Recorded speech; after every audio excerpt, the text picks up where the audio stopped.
Ekainak 19 astelena gaur ere Eusko Ikaskuntzari dagozkionekin gatozkizue. Euskara izeneko aldizkariaren ingurukoak kontatu nahi dizkizuegu gaur. Eusko Ikaskuntzak 19. mendeko aldizkari horren paperezko berrargiltalpena egin zuen, bere garaian izan zen hori, eta oraingoan egin duena izan da digitalizatu eta mundu guztiarentzako eskuragarri utzi internetean.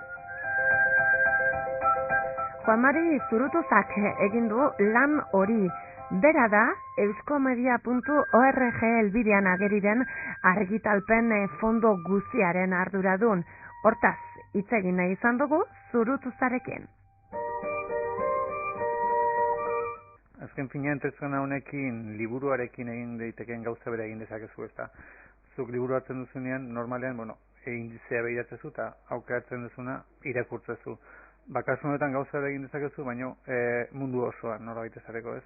Zuk Iruñan bertan, edo Buenos Airesen, edo Mexikon, gauza bera egin dezakezu. Aurkibidean sartu eta bilatu, revista euskara delakoa jarri, edo Kampion, edo Dubuazan, edo horoko zerbait, eta zuk pantailan ikusiko zu alde batetik bilaketa, eta gero bilaketa horren zenbaki aukeratuta fitxa, artikuluaren fitxa, horrek zuen esan nahi du. Hortxe izango dituzula, nun, noiz eta zer argitaratu zen, eta zeinek, eta gero horrez gain, hortxe izango duzu klik bat egiteko, eta PDF formatoan artikulu osoa eskuratuko dezakezu. Torun artikulua irakurri, eta tira, nahi dezuna egin dezakezu, ez da.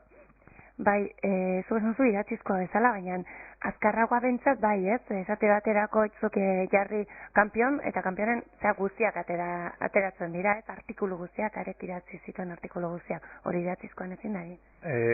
Idatzizkoan ezin da egin. Egin dezakezu, baina lan pilo bat egin da, ez da?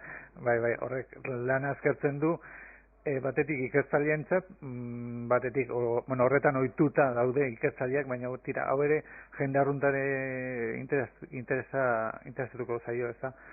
Bere jatorria ezagutzeko, edo bere ingurua, edo tira euskal zaletasuna areagotzeko, horrek dakagona internet, ez? Jende guztiari irekita dagoela. Jende guztiari eta mundu guztiari, ez da? Aipamen bat, hau dago euskomedia.com.org eta helbide hortan zein beste gauza aurkitu ahal izanen ditugu.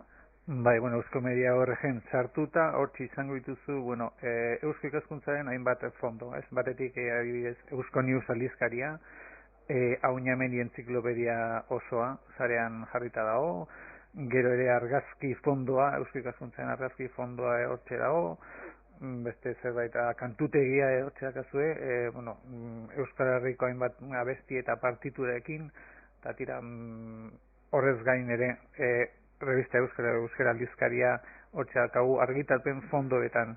Argitalpen fondoa dira Eusko Ikaskuntzaren bestelako argitalpenak nolabait esateko.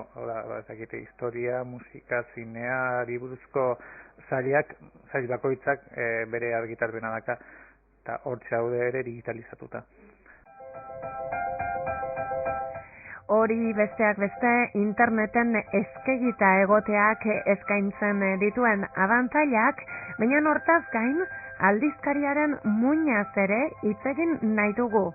Jose Luis Nieva, historialaria, garai hortan aldizkaria egiten zuten intelektualetan eta aldizkarian berean aditua da, eta datu gehiago eman dizkigu.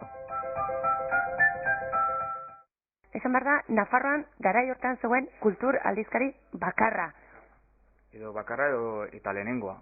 Orduan ez zegoen elite intelektuala.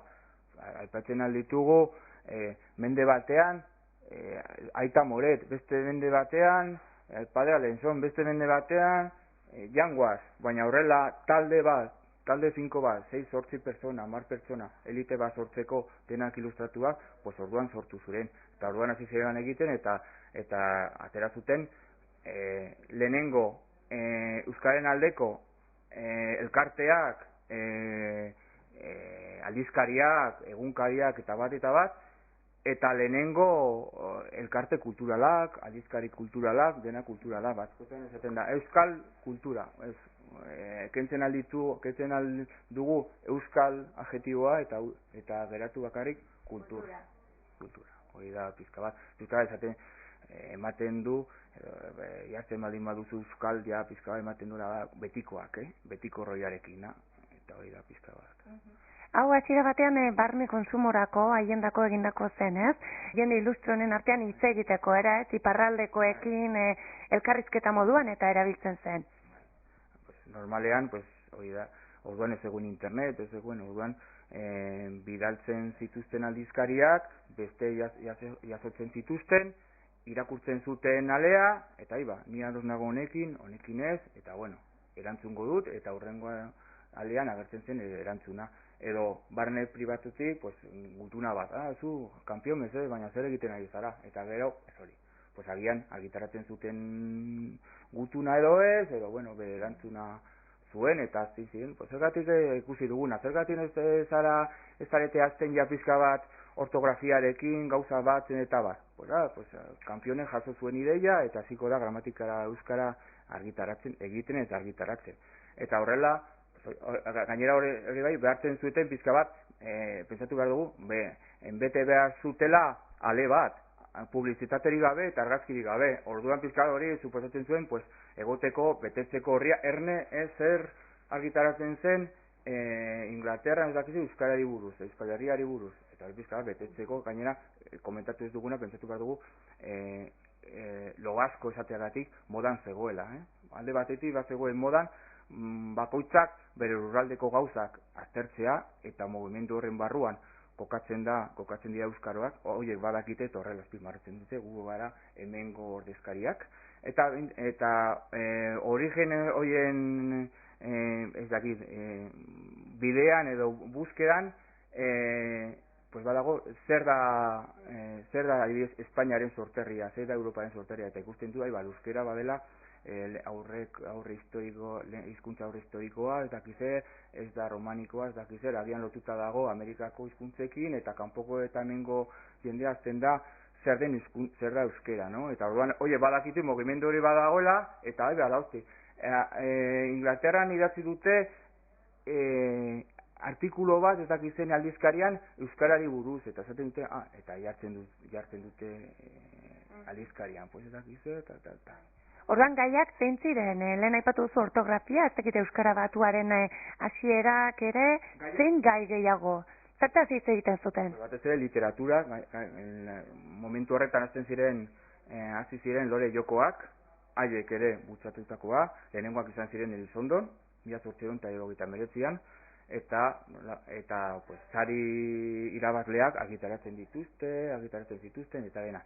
Denetarik, historia, etnografia, leyendak, numismática, biografiak, edo zein gaia ikusi duguna, San Francisco Javier, edakizen monastegia, leyendak, denetarik, nolabai denetarik. Edo zein gaia, gauko gaia, haiek ja hitz egin zuten, edo idatzi zuten. Batzuk gehiago edo gutxiago, batez ere, literatura, historia, etnografia, numismática, palografia, denetarik. Besterik ez entzule, mil esker zuen arretagatik, Eusko ikaskuntzari buruzko informazio gehiago, 3 webikoitza euskoikaskuntza.org elbidean izanen duzue.